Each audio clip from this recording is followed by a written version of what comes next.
Hey friends, welcome to Good Warfare, Biblical Motherhood for the Modern World. My name is Lily, and in this episode, we're diving into time management tips for first-time moms balancing work, family, and faith. Now, let me be the first to say, I don't have it all figured out. I'm right here in the trenches with you, learning as I go, but I want to share what's been working for us in this season. Stick around. By day, I work as a remote project manager, so planning, organizing, and managing big technical projects is part of my job. And while those skills come naturally to me at work, I found them to be such a blessing at home, especially as a first-time mom, because they've helped me stay organized and avoid feeling completely overwhelmed. So I want to share a few things, 8 to be exact, that have helped me manage my time as a new mom. These are a mix of spiritual principles and practical strategies that you can prayerfully consider and adapt to your own season. My hope is that at least one or two of them blesses you and encourages you. So I'll list out the tips that I'll be discussing. So tip 1 is you cannot be idle anymore.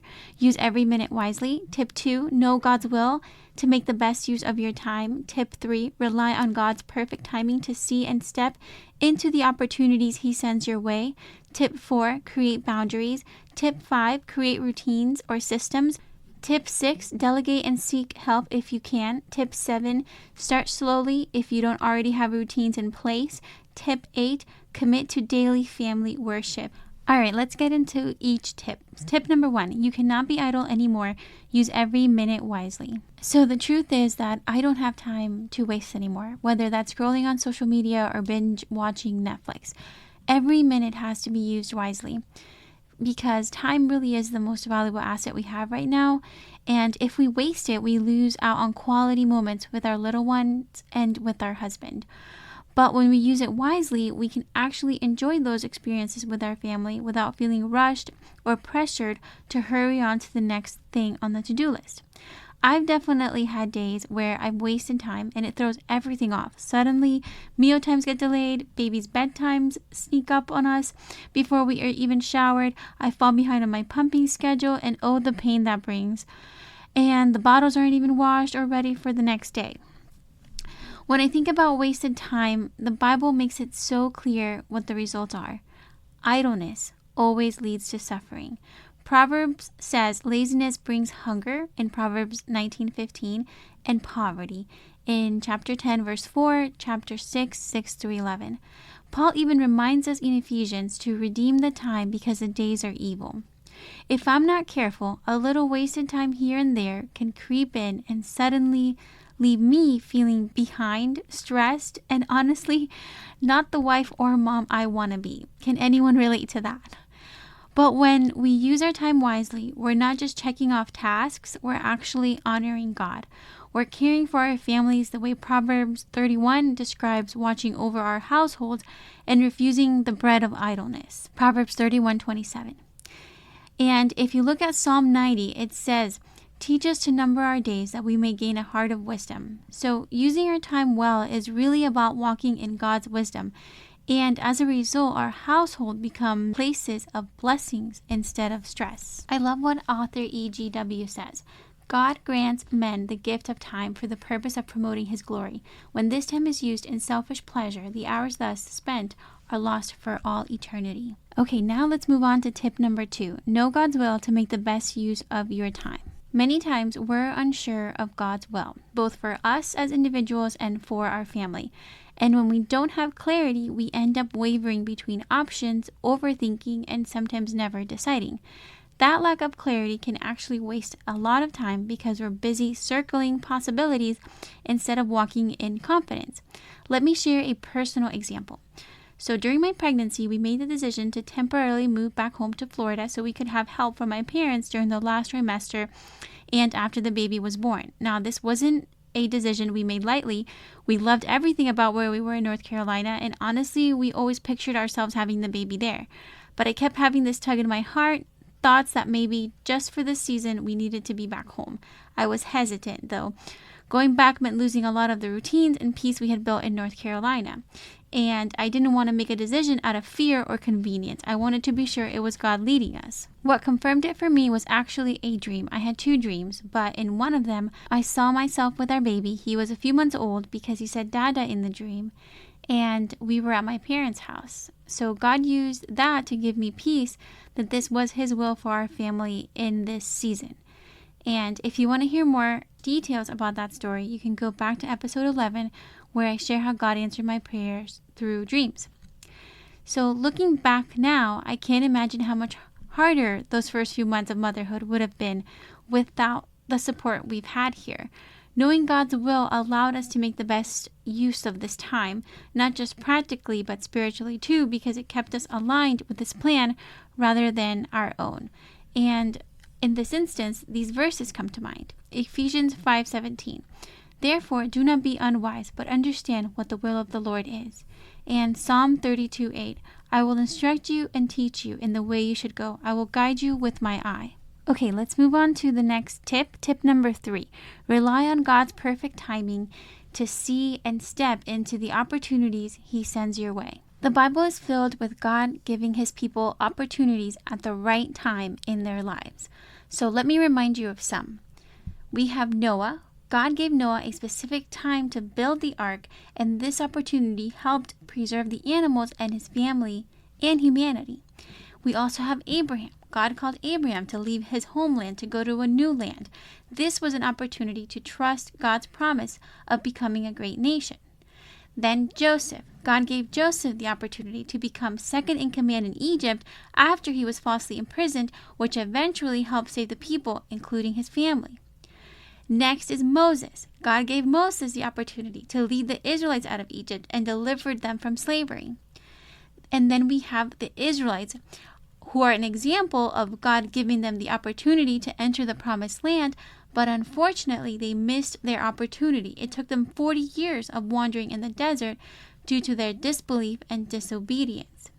And another missed opportunity occurred with the rich young ruler, who, when given the opportunity to follow Jesus, he chose possessions over eternal life. Well, we have Rahab as an example of someone who took the opportunity to hide the spies and side with God's people, and her decision saved her family, and she became part of the lineage of Jesus. Then Ruth, who took the opportunity to follow Naomi and God, which led her to become the great-grandmother of David. Then Esther, who had the opportunity to save her people. It risked her life, but saved them. Nehemiah had the opportunity to rebuild the walls, and the disciples had the opportunity to follow the Messiah and spread the gospel. And Peter was given the opportunity for restoration, and Jesus also called him after denying Jesus 3 times and then being commissioned to feed my lambs, tend my sheep, and feed my sheep. And finally, the last example I'll use is Paul, and God turned Paul's persecution into preaching. He was then given many opportunities to preach the gospel. I may not know exactly what you're walking through right now, but let the lives of the people I just mentioned be a reminder. Even when it feels like we're losing out or stuck in the ordinary, everyday parts of motherhood, God's timing is always perfect. He knows when to bring the right opportunities, ones that not only bless us as moms, but also ripple out to bless our families. Keep seeking Him daily so you don't miss those opportunities like the Israelites or the rich young ruler once did. And don't overlook the simple, everyday chances He gives you. The opportunity to show your child love and patience, to read a Bible story together, or to bring them peace and comfort as they rest. Sometimes the greatest opportunities God places in our path are tucked right into the daily rhythms of motherhood. And I love this quote from Matthew Henry. It says, "Our opportunities are in God's hand, and therefore He knows how to choose the best and fittest time for our deliverance, and we must be willing to wait that time." All right, tip number 4, create boundaries. And while I was reading Exodus 19, 2 verses really stood out to me. Verse 12 says, "You shall set bounds for the people all around, saying, take heed to yourselves that you do not go up the mountain or touch its base. Whoever touches the mountain shall surely be put to death. And later in verse 24 of chapter 19, then the Lord said to him, away, get down, and then come up, you and Aaron with you. But do not let the priests and the people break through to come up to the Lord, lest he break out against them. To summarize what we just read, God asked Moses to set boundaries for the people so they wouldn't go up Mount Sinai or even touch its base because he was about to descend in all his glory. So Moses gave the instructions, but God, knowing their hearts and their curiosity, told him to go back down and remind them again. Why? Because if they ignored the boundaries and tried to see God's face, they would die. So out of his holiness and his protection, God made it clear. This was a sacred moment and boundaries were necessary. Matthew Henry's commentary puts it this way: the solemnity of the giving of the law upon Mount Sinai was one of the most striking appearances of the divine glory that ever was in this lower world. And this reminded me of the importance of setting boundaries with our time. For us, that looks like having specific days when family or friends can visit. It's usually Sundays, but not every Sunday. And protecting our baby's naps and bedtime no matter what, and also making sure that his routine isn't disrupted. Those boundaries help us guard what matters most because just like God set boundaries on Mount Sinai to protect his people, we set boundaries in our homes to protect what is sacred, our children, our family rhythms, and our walk with God. So what about you? What boundaries do you need to set in your family's life to protect your time, priorities, and your walk with God? Now on to the next tip. Tip number 5, create routines or systems. This one is so critical for children. In fact, the Journal of Family Theory and Review published a systematic review of studies from 1950 to 2020 showing the association between daily routines and child development. It showed what we have been told all along. I quote directly from the study. Daily routines have been demonstrated to augment executive functions in children and adolescents, encompassing capabilities such as inhibition, working memory, and self-control. Knowing that, we need to be mindful of our child's day-to-day schedule. Our little one is 4 months old, but already has somewhat of a routine. He wakes up at around 7, 8 a.m. right after I head into my little office area at home to start work. My husband wakes up with him, gives him a bottle, and sometimes they go outside for a little sun. Then it's playtime, tummy time, singing, and interacting. Then grandma wakes up shortly after and spends time with playing with him or reading to him while my husband makes breakfast for everyone. Next, it's time for his nap, and when he wakes up, we repeat the process all over again. At bedtime, it's grandma's turn to put him to sleep while we get ready for bed. My husband takes him to bed while I do my last pump of the day. So his routine is constant and predictable, exactly what he needs at this stage. And some systems we've created to make life run more smoothly include setting days and times for errands so we don't have the bandwidth to run errands every day. And if we don't finish everything during that designated slot, we wait until the next one. I know it sounds strict, but we've tried a looser approach before and it threw everything off. So this works best for us. And then the other system we've created is specific laundry days. I'm not a fan of weekend laundry, so we try to get it done between Wednesday and Thursday. The key is starting early in the day and setting timers so we can switch loads promptly when the machines stop. So routines and systems aren't just about getting things done. They give your family consistency and peace. Nap and bedtime routines, scheduled errands, and laundry days, these things might feel small, but they create a rhythm that makes life smoother and helps you actually enjoy the moments that matter most. Okay, and with that, we'll move on to tip number 6. Delegate and seek help if you can. I know this one feels like a luxury or is a luxury because not everyone has help, and I'm so thankful for my parents being available to support us. Even though they work full-time, we make it work together. What really helps is that we're organized and share a common goal, which is the well-being of our baby. My parents help in specific ways. So my mom usually handles washing the bottles in the mornings or evenings. We have a sterilizer and a dryer, not a washer, but honestly, she's so fast and good at it, it works perfectly. She also helps throughout the day with feedings, naps, and playtime. And my dad usually helps with nap times and keeping our little one entertained during wake windows.